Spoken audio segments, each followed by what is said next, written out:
Finally जिस त्योहार का इंतज़ार था वो आ गया। तो आज है तीज व्रत और आज यहाँ सुबह से मैं काम कर रही थी और ना बहुत ज़्यादा ही गर्मी थी।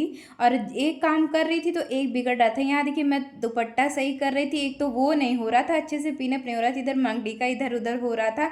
और जब यहाँ मैंने दुपट्टा सही किया फिर भी वो अच्छे से नहीं लगा था, फिर मैंने वैसे ही छोड़ दिया कि जाने दो, जैसा है वैसे ही ठीक है।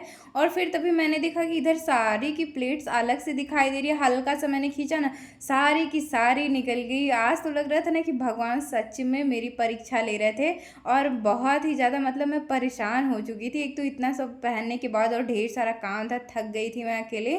और फिर फाइनली इसको भी ठीक किया और मैंने सोचा कि चलो अब चलते हैं पूजा के लिए। मैं सारा सामान वामान पूरे 2-3 राउंड में नीचे लेके गई। उसके बाद फिर आंटी बोली नहीं पूजा नीचे नहीं होगी, ऊपर ही होगी।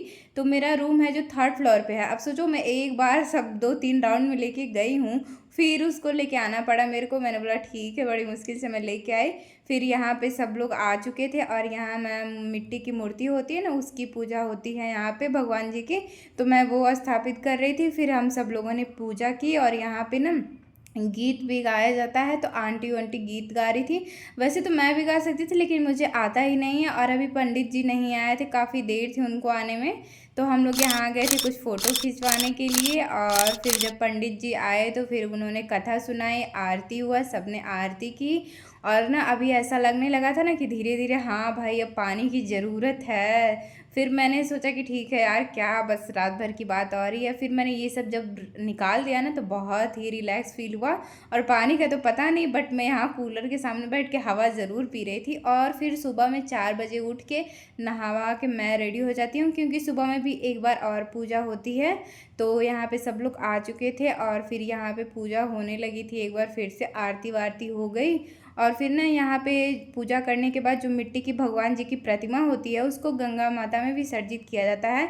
तो फिर वो विसर्जित हो गया और ऐसे ही हमारी पूजा समाप्त हो गई।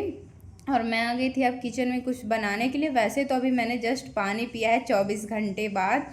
तो बिल्कुल ही मेरे को खड़ा होने का मन नहीं कर रहा था। बड़ी मुश्किल से मैंने ये थोड़े से पकौड़े बनाए और फिर एक तरफ चाय भी बना दी, क्योंकि बहुत ही ज़्यादा ना वीकनेस सा लग रहा था। मैंने सोचा चाय वाय पी लेंगे तो थोड़ा सा ठीक लगेगा। वैसे तो खाना भी बनाना है लेकिन मैंने बोला कि मुझसे अभी खाना नहीं बनेगा, आराम से मतलब नाश्ता करने के बाद दोपहर में भले खाना बना लूँगी, लेकिन अभी मेरे को हिम्मत नहीं है बिल्कुल भी कि मैं कर सकूँ। तो फिर मैंने भी फटाफट से नाश्ता किया और मैं चली गई सोने। तो चलिए मिलते हैं नेक्स्ट ब्लॉग में, तब तक